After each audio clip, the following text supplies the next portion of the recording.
Bonjour les amis, le lundi 18 avril, nous fêterons le lundi de Pâques. L'Entente crémosienne vous invite à sa 30e marche annuelle des Violettes pour découvrir Crémaux et le pays d'Urfé. Vous aurez le choix entre 7 circuits différents.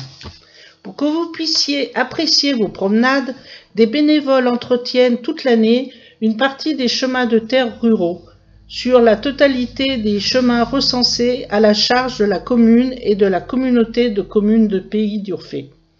Vous rencontrerez un village à 670 mètres d'altitude, dominé à 908 mètres par le crêt du Châtelard et son oppidum romain.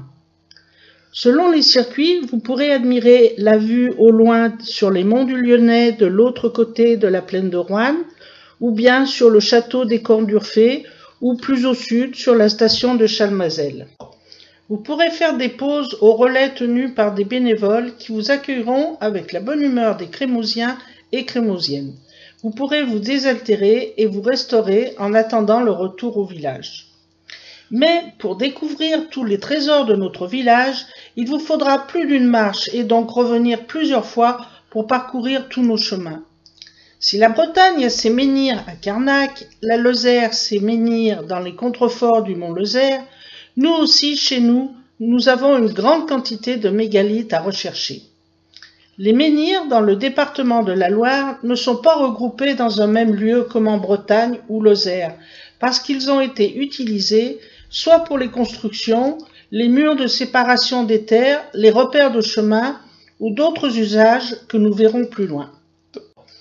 Comme l'explique Philippe Marconnet dans son livre « Les mystères du département de la Loire », de tout temps, les pierres ont été l'objet de superstitions mêlées à des croyances ancestrales.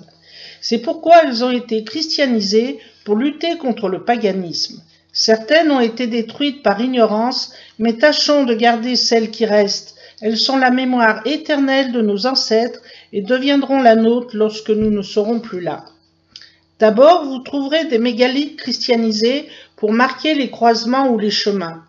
Sur 66 croix recensées, 26 sont composées de mégalithes bruts, 33 ont un socle de mégalithes taillés et 7 sont en pierre de Volvic.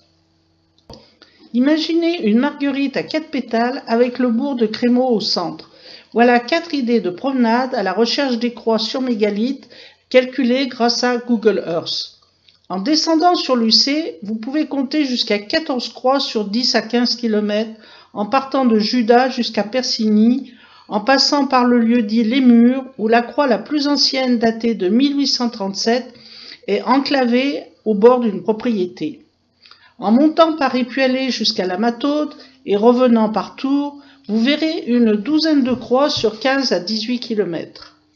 En descendant à la croix des Pierres Folles par les Tissières, en remontant sur les champs, la Marche, Bracoué, les Châtres, les Molières, Laval et la Croix-Rouge, vous aurez vu une douzaine de croix sur 13 à 15 km. En partant sur Chalissant et Fours, vous rencontrerez la croix Palabo, datée de 1886, repeinte récemment, mais toujours sur un mégalithe brut. Regardez en même temps dans le champ d'à côté les menhirs posés au bord du chemin qui descend au palais. En revenant sur les Mivières, vous devriez avoir vu une dizaine de croix sur 8 à 10 km. Ce dernier parcours passe par la Pierre au Diable, au carrefour entre Crémaux et Luré. Vous serez sur les lieux mêmes d'une légende connue de tous. Sur une grande pierre plate, d'étranges empreintes pourront vous intriguer. Ont-elles été faites par des petits sabots, peut-être ceux d'un petit diable? Si vous passez un bâton sous la pierre, vous constaterez qu'il ne rencontre pas d'obstacle, comme si la pierre n'était pas directement posée sur le sol, peut-être sur un lit de galets. La légende dit que la pierre se dresse au moment de l'élévation, pendant la messe de minuit à Noël. Vous aurez peut-être le temps de retirer des pièces d'or avec un râteau avant la fin du 12e coup de minuit. Une histoire identique est racontée par Frédéric Noëlla au sujet d'une pierre dressée au Châtelard. Elle se déplace au même moment que la pierre du diable, mais découvre l'entrée d'un souterrain. Pour l'explorer, c'est un peu juste entre le 1er et le 12e coup de minuit. À Judas, vous attend une autre pierre de légende. Malheureusement, elle a dû être déplacée car elle est en morceaux. Il s'agit du palais de Gargantua. Le géant Gargantua arpentait les monts de la Madeleine en compagnie de son ami, le géant Samson. Il lui proposa une partie de quilles avec les roches de la montagne. Gargantua prit 9 rochers qu'il disposa sur les différents sommets des monts de la Madeleine.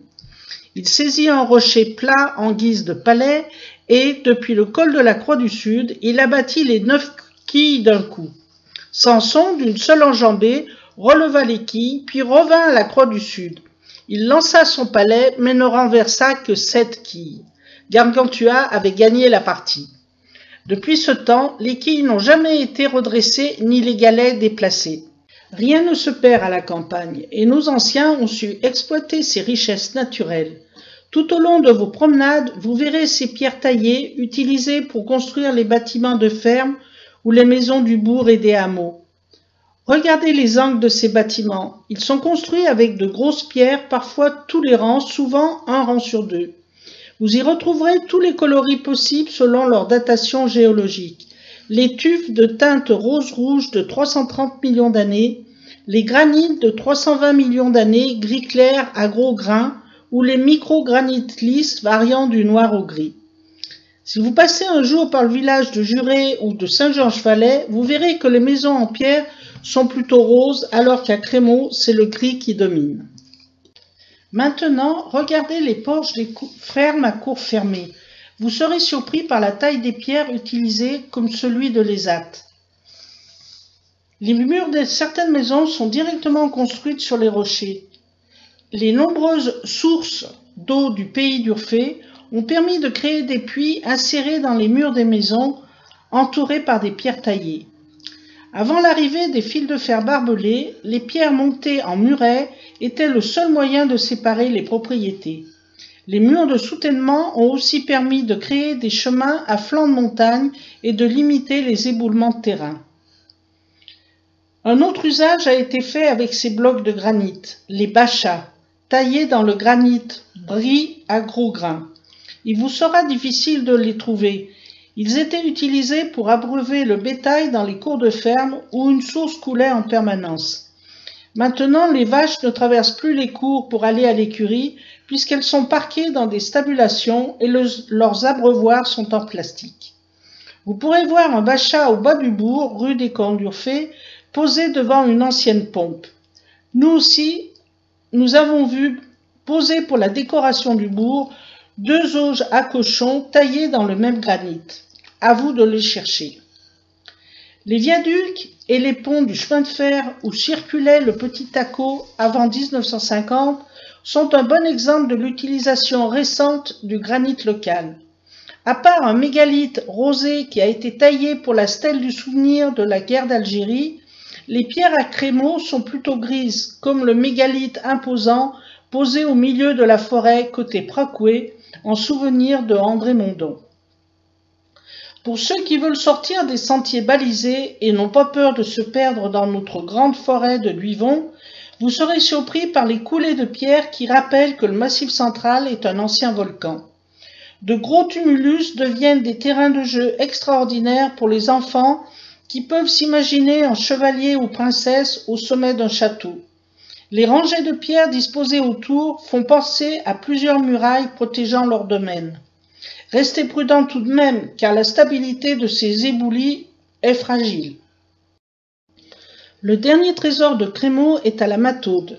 L'entente crémausienne a disposé des panneaux explicatifs sur les lieux importants de ces circuits balisés. Nous espérons que ces photos et explications vous auront donné envie de venir découvrir le pays d'Urfé en plus de la journée de la marche des Violettes. Une précision, chez nous vous serez surpris par le silence qui règne tout le long des chemins.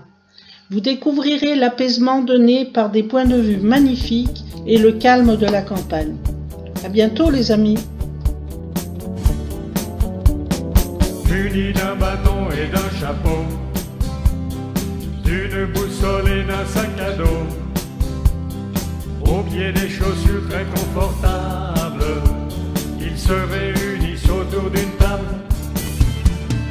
boussole en main, les yeux sur la carte. Au long du chemin, ils font la halte, pieds sur terre et tête dans les étoiles. Ils sont encore prêts à mettre les voiles.